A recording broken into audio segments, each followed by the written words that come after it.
in my mind, there's no good for that person that would come from that. I was kept Hmm. hidden for a reason. It's not my reason, it's somebody else's reason. Hmm. And at this stage of the game, it could only cause hurt. It could really, and that's what this woman said to me on the phone. She goes, I'm not willing to ruin my family. She said, I Mm. can't.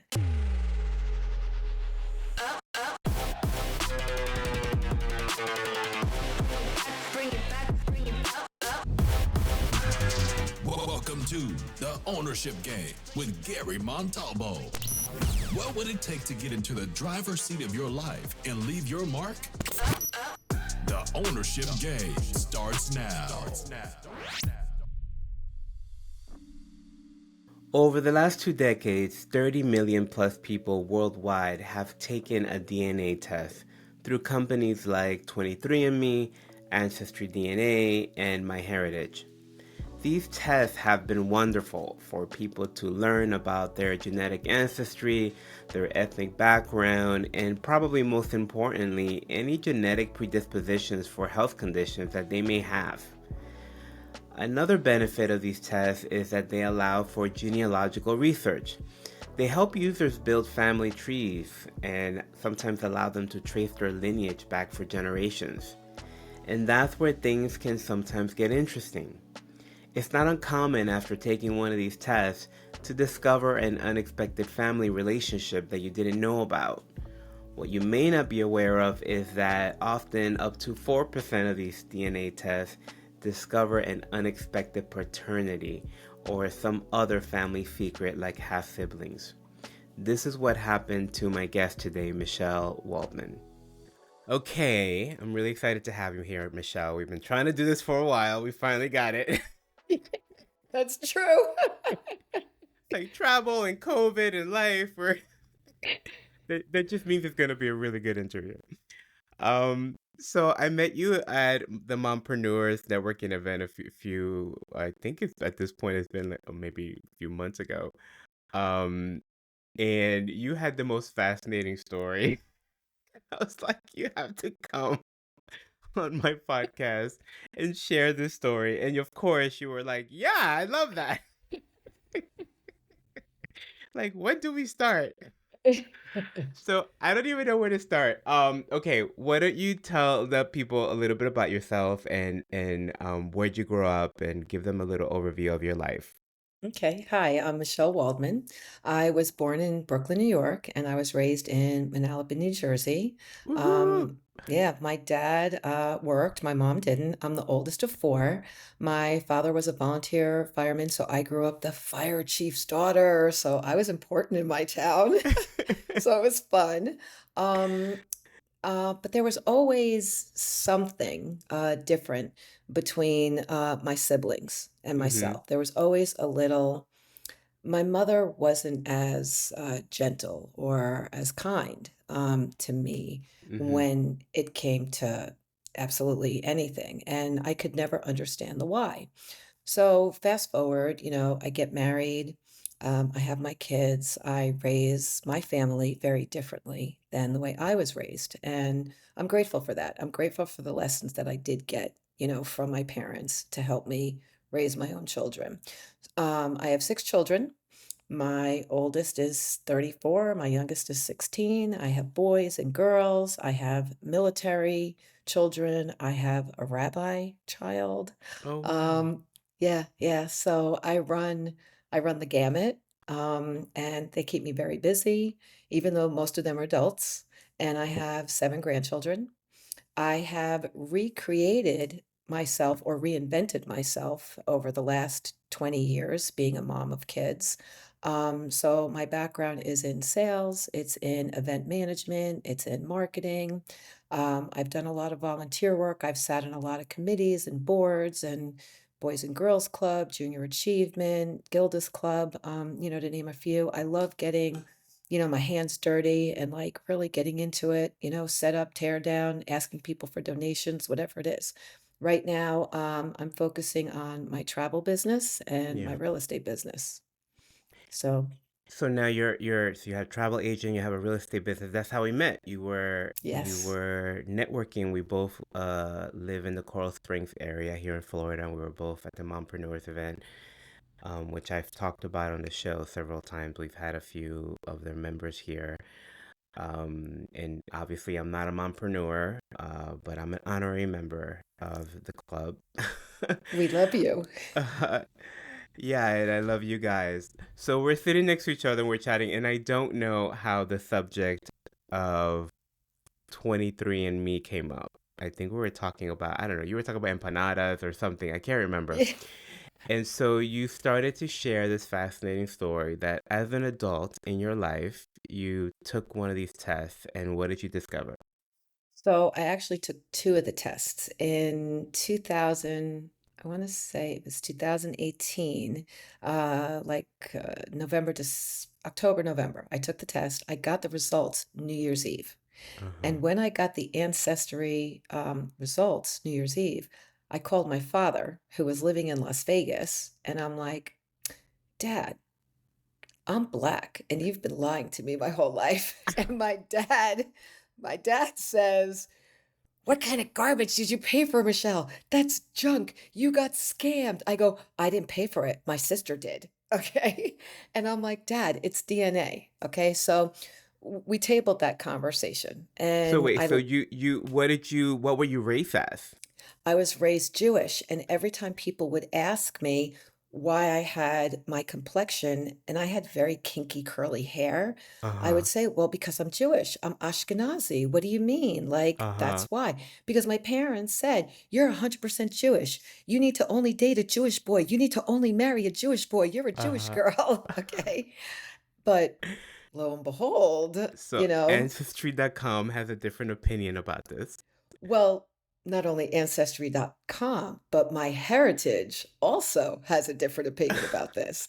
So, we're going to go back for a minute. When I Yeah. posted on my social media that I got my ancestry results and I posted a picture of what the results were, I Uh-huh. had friends from high school Uh-huh. private messaging me, telling me, I knew growing up you were black, Michelle. How did you not know? I So knew now interesting. now here's another interesting little piece. When I was in high school, I didn't fit in. I couldn't, I was captain of drill team, I was prom queen, I was on student council, like I did all the things that kids do, right? To me, Uh-huh. that kids do. But I didn't fit in with the cheerleaders. I didn't fit in with the band people. I couldn't find my niche.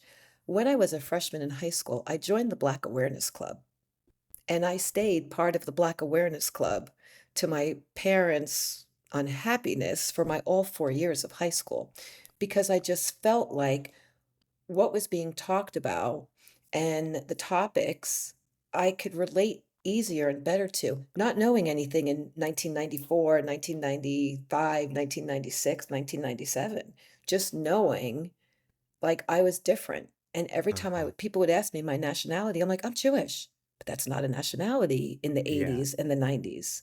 Now, it's a nationality. Now being Jewish comes up on your ancestry. Uh-huh. So, I tabled that in 2018, and I was like, "Alright, so we're gonna leave that alone. That doesn't It that." I just want to say this because I remember that you were sitting next to me and somehow you were talking to me about the fact that you make empanadas. I do. And in my mind, I was like, "Oh, you're Puerto Rican. Like you're like I was like, you're Puerto Rican. You're Dominican. Like, Yeah, cause even I was like, oh, this is a sister. Like, yeah. she had." I am a sister, but yeah, and So that's when what it you said you were was. Jewish, I was like, oh, and I Yeah, think that's probably how the conversation yeah, started. yeah, Okay, it so did. go ahead. So you So tabled that I tabled that. 2018. Right, I tabled that. However, like I said, I have 6 kids, and I have a daughter that was convinced, "Mom, something's not right, like, we're Uh-huh. part of something else, we belong," like, something, like, she was Uh-huh. always looking to belong somewhere. So, I don't know what happened. I was living in North Carolina, and it was 2022, and my father had moved in with us. He'd gotten ill, so now he's living with us, and I don't know, like one day I'm like, I need to find out something. I don't know if it was because of his health, things that had been going on or whatever it was. So I'm like, I want to do a my heritage. So I did my heritage. I did my father, my sister, my 28-year-old son, 18 and 16-year-old son, and myself. So six Mm-hmm. of us. Okay. Is that different than Ancestry, or is the same It's concept? You send DNA tests and It's the same concept. You send a okay. DNA test, but the reason why I wanted to include my 28-year-old son with my 16-year-old son is because they have different dads. So I Mm. wanted to see like what your genetics, what it looked like. Mm-hmm. Okay. So we all did it and it came back and my father came back not related to myself or any of my children at all. Wow. My sister came back as my half sister, and her and my father are father and daughter. Uh-huh. My kids definitely come up my kids. And then my kids that are like, from different dad, they come up and you could see the chromosome number is like it's in half as if you were full compared to half, and which makes Uh-huh. sense because your chromosomes are not the same. Now, I said to my dad, I'm like, Dad, like, hello, like, this is not a lie. This is science. No, no, no, it's crazy. It's nonsense. It's okay.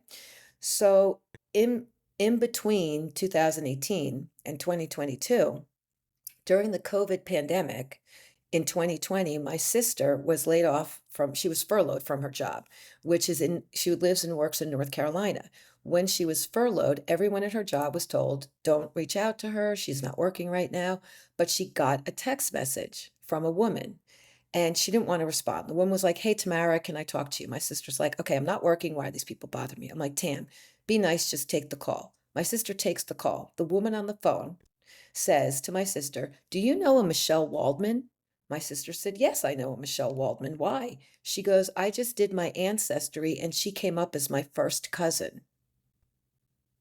Huh. And so from Was 2020 she into, black? Okay. and her whole family is. And my Okay. sister, she First didn't, cousin, so this is first cut, close. So we're yeah, like, we're okay. like right there. Yeah.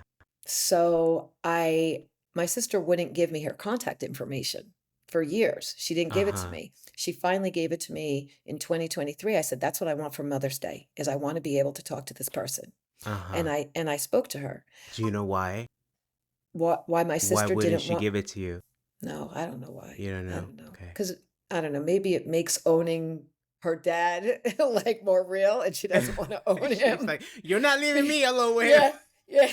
Because I always say to her now, I'm like, well, your father, blah, blah, blah, your father, blah, blah, blah. And she's like, stop saying that. I'm like, well, he is. Okay. So I finally Okay. speak to the woman Uh-huh. and she she doesn't want to give me any information as to who Uh-huh. my father might be or any other family members because it could negatively impact their family, which it could.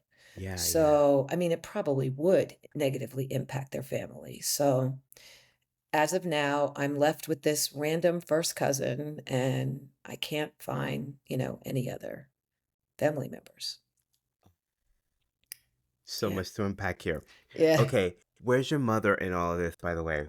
She passed away in 2005. 2005. So all of this is coming to light, and she's not around to shed light on this. Um, has has your father come around? Is he still like, no, He's still the, like, no, no, this no. is And you not. don't, and I say some things that, are kind of extra because I'm like, Dad, I understand. Because he's like, Michelle, I dropped your mother off by the subway. She would take the subway into Manhattan. She was a legal secretary, or she was a secretary for a real estate attorney. And I'm like, that's great, Dad, but you don't know what happened between the subway drop off and her coming home. So Uh-huh. something somewhere, he'll never say anything, he won't Yeah. say anything. So what's this like for you to discover all this and well, number one, just to discovery, right? Like the person who you thought your father or I mean, he's still your father in your life, right? But like, what was that process like for you? It uh, it made me very angry Mm-hmm. because I've been lied to, like my whole life. And my mother was so cruel to me. Yeah. She used to tell me that, the day I was born, she was cursed.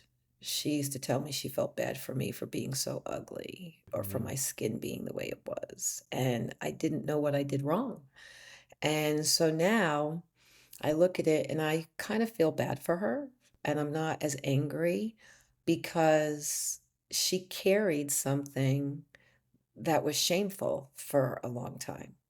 She did. And it wasn't my fault. It was something she did. So I look at it now like that. But with my dad, I'm still just like, why wouldn't you want me to know?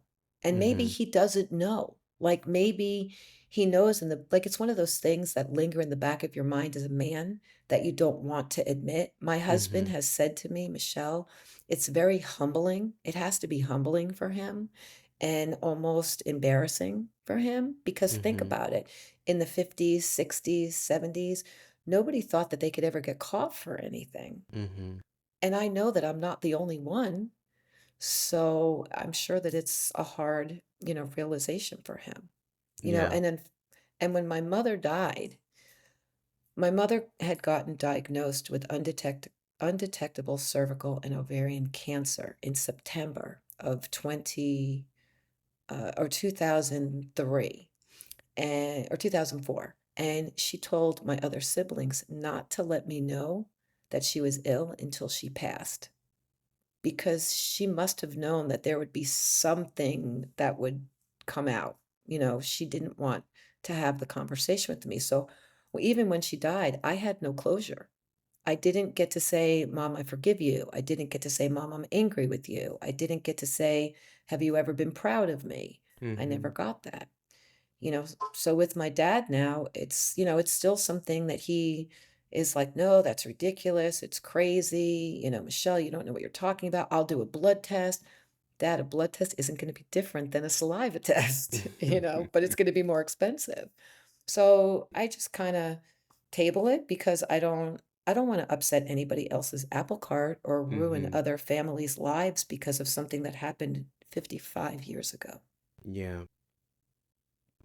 Um, and what's the experience of you like?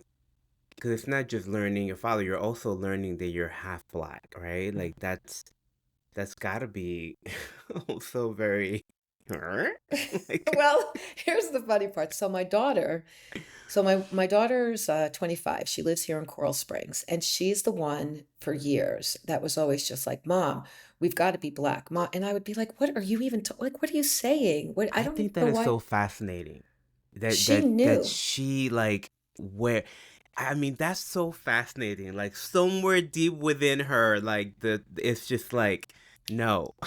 Yeah, really, no. And you Her too, like you said that you had this as a kid too, that you knew something was up. Like this hmm it's just so fascinating. So my daughter has kept herself in more in the black community. Her Uh-huh. boyfriends, her close, interpersonal relationships are, with black people, and she embraces the black culture, whether it's Jamaican, or wherever, Yeah. that's where she fits, and she knows that that's where she fits. And if you saw her in a minute, you would never think, and you would think that, I think it was Meghan Markle. Meghan Markle is mixed. Mm-hmm. Meghan Yeah. Markle is mixed, and people don't know. And it's when you're growing up, your mom doesn't know what to do with your hair. Your mom doesn't, and that's really what I had growing up. Nobody knew what to do with my hair, so my mother always just cut it. It was kinky Mm-hmm. tight curls. My daughter, with her, both my daughters, like one's kinkier than the other, and I always just cut it. I'm like, what do you do with it? Like I didn't know. So you don't realize the things that you don't know because of your genetics and because of how Mm-hmm. you're wired. And so it's very funny. You're going to love this. When I found out, I was like, oh my God, I have to join all these Facebook groups. I have to join all these Melanin of North Carolina. I'm like, my kids are like, Mom, I'm like, I need to start cooking different food, but I don't know what food to cook. Like, what do I cook? Like, I'm like, my daughter's like, Mom, you need to just relax. I'm like, can I get my hair braided? Can you take me where you get your weave done? I'm like, please. I'm like, I gotta go. I gotta catch up. I got it. I've been missing this for so long, you know? Mm, So it's something where I do okay, so now, so my son, one of my children he's 6 feet tall. He's now a freshman in college. He's more fair complected than I am, unless it's summertime. But he has those tight, tight, tight, kinky curls down to the middle of his back. Okay. mm, So he was in school and we were living in North Carolina. He was in an English class that was primarily just an open forum for communication, for your input, creative thinking, that type of class. So they would do What Would You Do Wednesday, every Wednesday. That was part of her class. One of the What Would You Do Wednesday episodes was a Black woman going into like a CVS with a printed coupon. The cashier gave the woman a hard time about the coupon. And he's like, where'd you get the coupon? She said, I got it either from the newspaper or the internet, wherever, right? And he starts talking about you people. You people are always trying to, and then a manager comes over. And then he starts also talking very disrespectfully to the woman, very much so about the ethnicity, about Black culture. It was a very negative conversation. The teacher stops it, and then she asks for the students' input. So then the class starts talking about it, and how people make assumptions about your race, about your religion, about everything, right? So then the teacher starts talking about white privilege. And she starts talking about police officers and Black men with white men. And my son raises his hand because she's saying to the class, if there's a Black student and a white student in a car, the police officer is going to be mean instantly to the Black student, the black person in the car. My son says, no, that's not true. If somebody's behaving badly, it doesn't matter what the color of their skin is, the police officer is going to do that. She was insistent that only Black children were victimized by police officers. And my mm-hmm, son's like, you're making a very broad brushstroke. Not every police officer is bad and things like that, just like not every doctor is bad. So then she was starting to get visibly annoyed with my son during class. He had come home and told me. So he said, look, I'm not trying to be disrespectful. I'm just trying to give you another purview. So then she said to him, well, you don't understand because you've lived white privilege. mm-hmm. Now, my son said, okay, can you explain to me what white privilege is? And she got upset with him. And he was really asking at 16 years old, what is white privilege? Now, she didn't know we were from South Florida. Being from South Florida, there's no white privilege. We are too much of a melting pot here. So my children have never experienced that. Just like their fathers never experienced it, I've never experienced it. So during the rest of the class, she kept going back to this white privilege and she kept looking at him. So after class, he said, can I talk to you? She said, sure. So he goes, when you see me, what do you see? And he was very specifically asking her, looking for a specific answer. Well, she didn't respond because she didn't know what he was asking. He goes, I know what you see. You see a tall white kid with curly hair. He goes, well, guess what? I'm not just a tall white kid with curly hair. I'm part Black, I'm Jewish, and I'm white. And her mouth was agape because she made an assumption, which is why my son was talking about Black boys versus white boys and the situations. He goes, and I asked you about white privilege because I'm from South Florida and my family and I have never experienced white privilege. So she apologized, but he will definitely stick up for and take up for, now that he knows who he is or who he Mm-hmm. really is. My 3 boys will now do that because it's injustice in some situations and they don't like it. So Yeah. it's opened up, I think it's made us a little bit more sensitive, even though we're already sensitive just being Jewish. Mm-hmm. We're now more sensitive about other people in a way that we might not have been as sensitive before. Yeah. Well, it sounds like you guys are embracing your blackness, even though you may not have an emotional connection to it, though you definitely have a genetic one and even a spiritual one, right? Because there's a calling for you. But I can see, there because what I think of is back in the day when you would have people that would try to pass, right? That Mhm. they would try to suppress or hide their blackness and blend into society because they were trying to take advantage of that white privilege in that moment and live and not have the stigma and the prejudice that would come with it. But there is something really, I don't know, endearing and sweet that your family seems to be embracing this thing, even though you may not even fully understand and know what it means, have the history, but you understand that it is part of you and it is there, and in that moment you're choosing to not have the privilege of denying it and Mhm. embracing it. Yeah. So yeah, I just acknowledge you guys for that. Thank you. So okay, so now you're in this place where you have more questions than answers. um what's that like for you, right? Because you're sort of stuck in this limbo place without really knowing. Yes. Some nights, they're sleepless. Some nights are Mhm. sleepless, and it's not just because of, who's my dad. It's who's my dad? Is he sick? Was he sick? Mhm. What comorbidities does he have? Mhm. I don't, what traditions could I be carrying on for him with my children and teaching them so they can carry on with their families? Like I said, my son is 6 feet tall. My husband is 5'9". His family, like my son got his height from somewhere, Yeah. not from us. And so he's questioning, and he looks to, hey, how do we find this out? And he said one day he really wants to try, to find out. And, now that we're talking more about this and I'm thinking more about it, somewhere between like from 2018 to 2022 when I did it again on Ancestry, there had been black men, two black men that reached out to me, and I'm just like, why are you, who are you? And you're a Mhm. stranger. What do you mean you want to talk to me? And they were wanting to, one of them in particular was wanting to get in touch with me because he wanted to find out about his Jewish side of his family. Mhm. And now I've reached back out, but it's been several years and I don't get a response. But like I said, it didn't make sense. I didn't really know. Now it's, where do I go next? Again, that woman I have spoken to, I know her name, her phone number's in my phone, but I don't know how to go further from there. And I don't even Yeah. know if it's worth it. Like for me, my husband keeps on telling me, Michelle, okay, just let it go. Leave it where it is. You didn't know all this time, which he's right. So it doesn't need to define you, but sometimes it does define me. Sometimes Mhm. that, because it's 50%, where I was told I was 100% Jewish.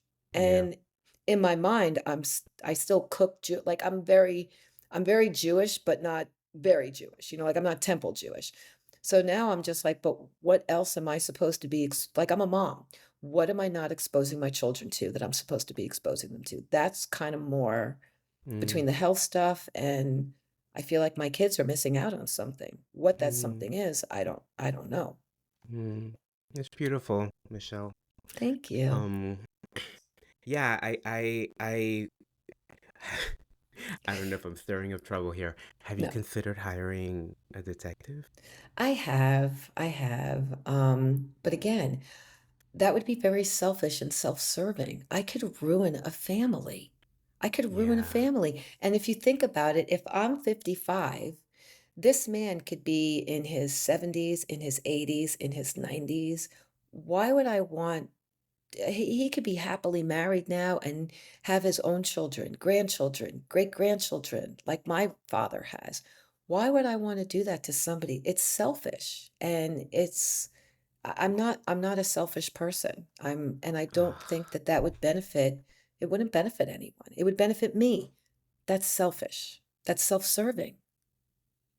I don't know. Maybe it would benefit them too. Oh, I get it though. Wow, what a tough position. You are a saint woman, let me tell you, because I don't know that I think if I were you, I probably definitely hire the detective. I don't know that I would do anything with the information, but I probably end up like peeking from the outside or something. Do you keep in touch with this woman? Do you No, you haven't spoken to her since then. Yeah, but I could call her anytime. She still works with my sister. She lives in North Carolina. So She's literally, this is crazy. she works with And my and what are sister. the odds that your sister and her work together? I mean, come on. What are the That odds? can't that come on. I think that is a breadcrumb, Michelle. You you have got to see that through. Uh, And it's interesting though, because your sister is also not necessarily wanting to stir this pot either, it seems, Mm-mm. right? No, she's not. But think about it, right? So you stir the pot. I get the information, and I'm not sure how you are about things, but there are certain times where, and you know what? I shouldn't say that. I think all of us at times get that FOMO, right? So I stir that pot. I find out who that is. Mhm. And there's all these great family vacations or all these great celebrations or whatever Mhm. it might be. Then that FOMO is going to set in like, wait a minute. So, not for lack of better vernacular, I was a black sheep of one family. This is I'm going to be the black sheep of another family. Mhm. Why do I want to? I just, and that's, think about how that could, there's no, in my mind, there's no positive, there's no good for that person that would come from that. I was kept Mhm. hidden for a reason. It's not my reason, it's somebody else's reason. Mhm. And at this stage of the game, it could only cause hurt. It could really, and that's what this woman said to me on the phone. She goes, I'm not willing to ruin my family. She said, I Mhm. can't. I said, do you think you know who it could be? She goes, yeah, I think I know, but I don't want to I ruin my mean, if she's family. saying that she has to know, right? That She has to know. she has to know that Mm. it would cause problems. And Oh, I hate interestingly this. enough, if you think about it, if she knows it would cause problems, this man's behavior could have been like serial behavior. You know what I'm saying? Mhm. So, Mhm. Mhm. and that could, we don't know the why, but, if you think about that from that perspective, then they could have, maybe he's repented and put bad behavior to rest, and that would just, that could pop open scabs for Yeah. families.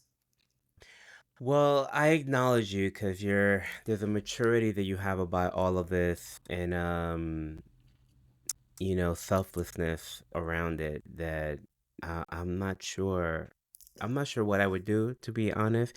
And it's so funny because when I did this, I did not connect you have to kind of choose to connect it to the database so that you can find family members.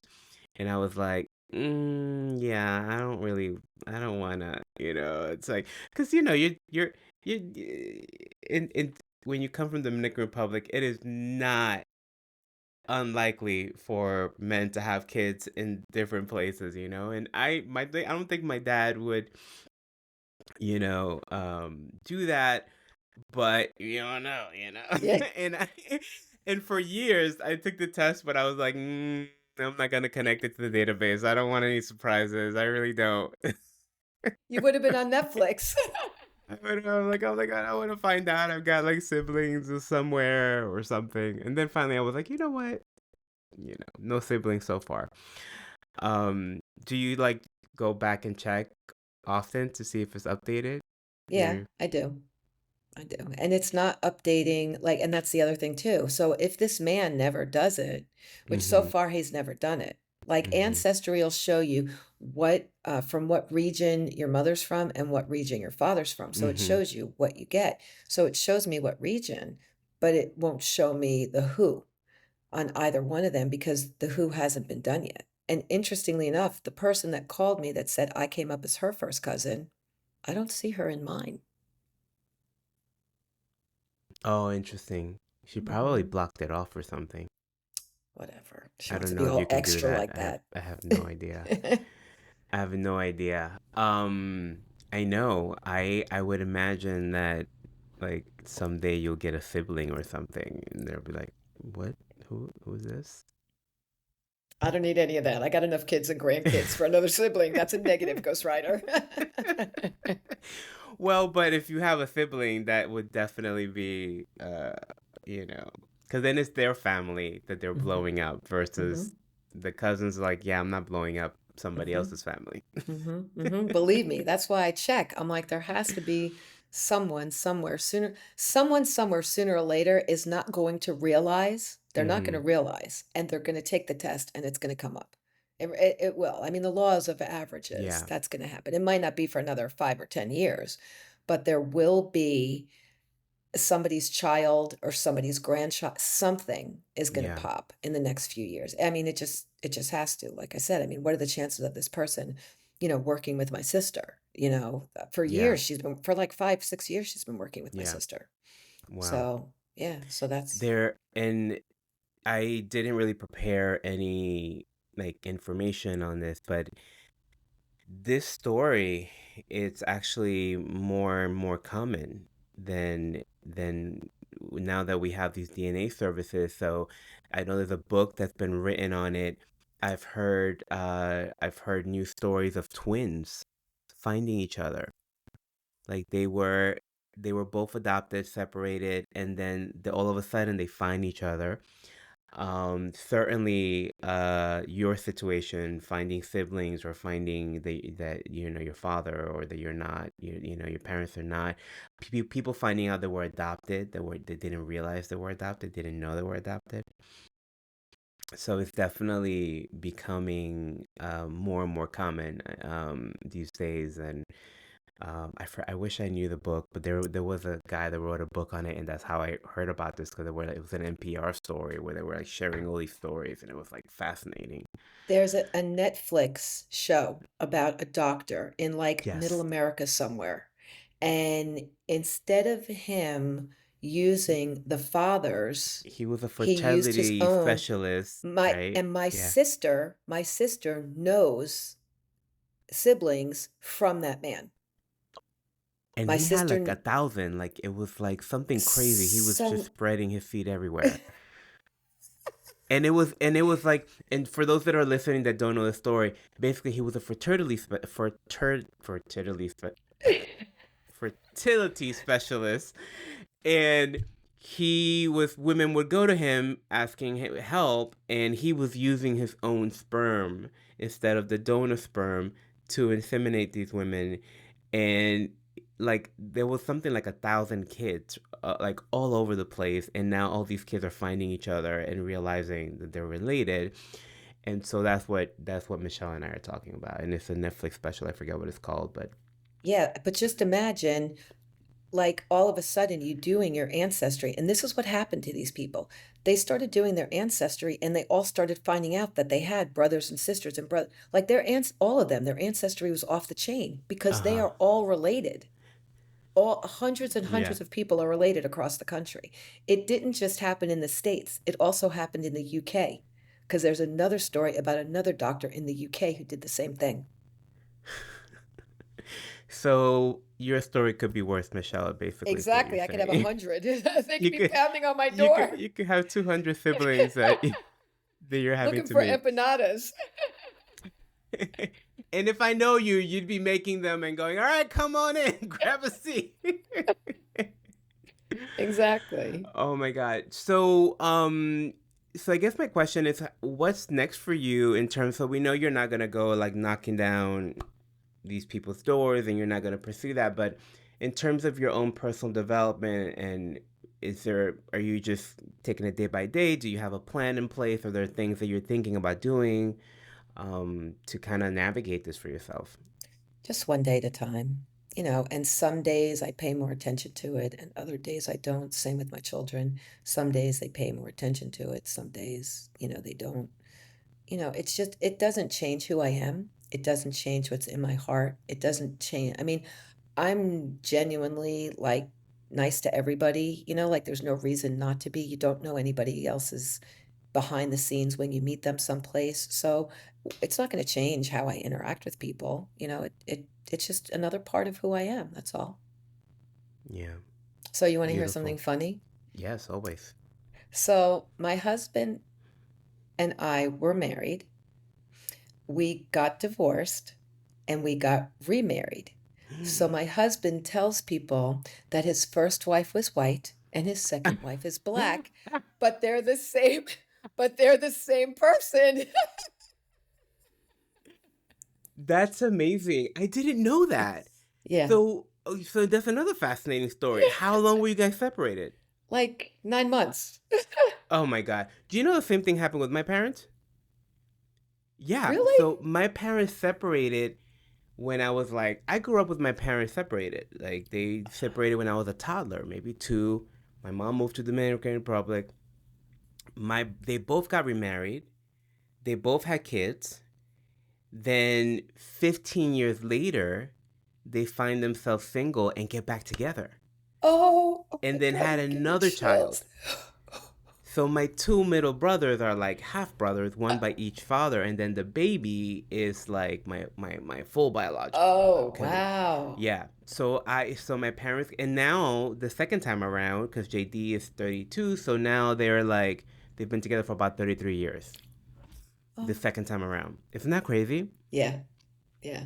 But it happens Oh. because sometimes you need a break. Like really, sometimes you need Yeah. a break. Well, And they were 21, like I think my yeah, mom was like 19 and my dad was like 20. Yeah, what the hell they did? yeah, Can't yeah, get yeah, married at that time and figure out yeah, know what you're doing. So I yeah, definitely don't blame them for that. yeah. Oh So my yeah, God, so that's so and cool. I it's didn't know you. but it's funny when he tells people that because I'm like, stop telling people that. That He's is like, but that is hilarious. I mean, hilarious. Like that is like literally one of the funniest things I've ever heard. so that's what we do with this tidbit of information. Okay. Yeah, yeah, yeah, yeah. We make Well, it that fun. that's something that struck me when you were telling me the story. Like there was just a way that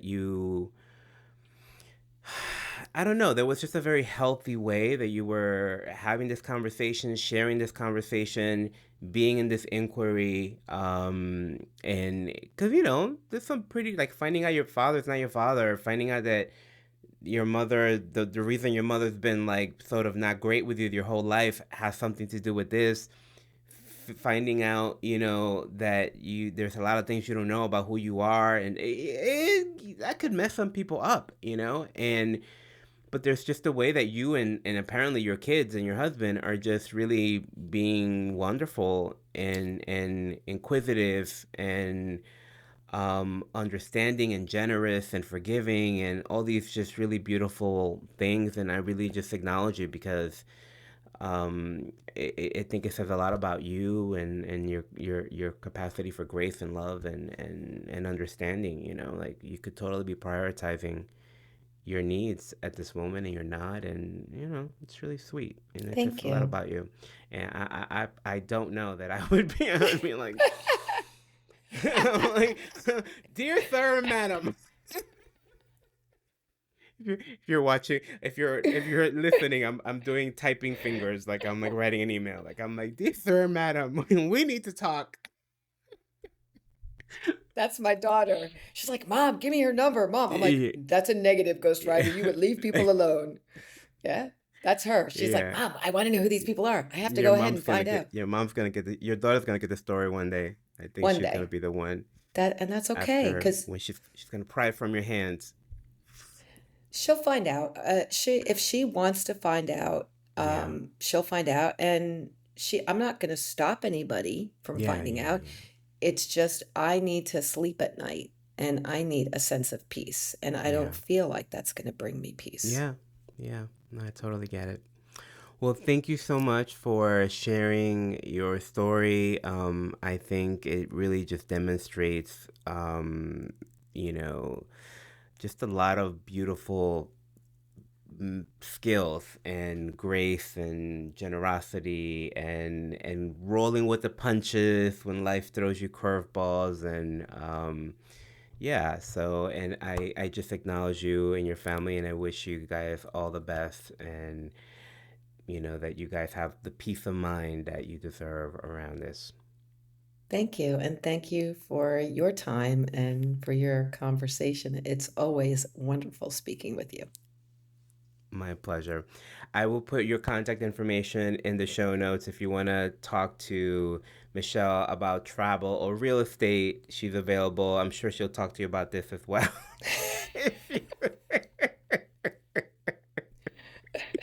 She'll just talk. Empanadas. She'll share her Exactly. empanada recipes, whatever it is that you need in this moment. All right, sweetheart. Big hug. Talk Thank to you. you You soon. too. Talk to you soon. Bye. I think these tests are interesting and perhaps even a bit controversial. On the one hand, they provide a great deal of educational and social value.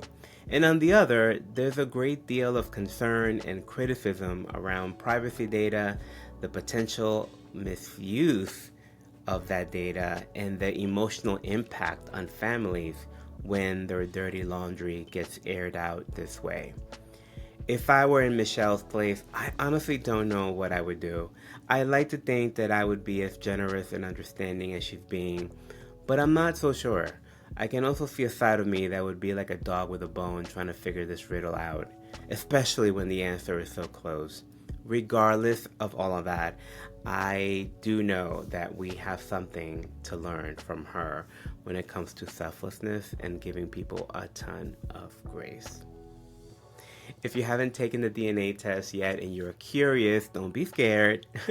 I'm going to include a link to the 23andMe kit, which is the one that I used and have experience with. The link will get you a 10% discount on your purchase. As always, thank you for joining us this week. Please don't forget to like, follow, share the episode with a few people in your life. It really, really does help me and the show more than you know. Thank you for your time, and I will see you next week. Thanks for listening to this episode of The Ownership Game with your host, Gary Montalvo. Make sure to like and comment on your favorite podcast platform, as well as subscribe so that you never miss an episode.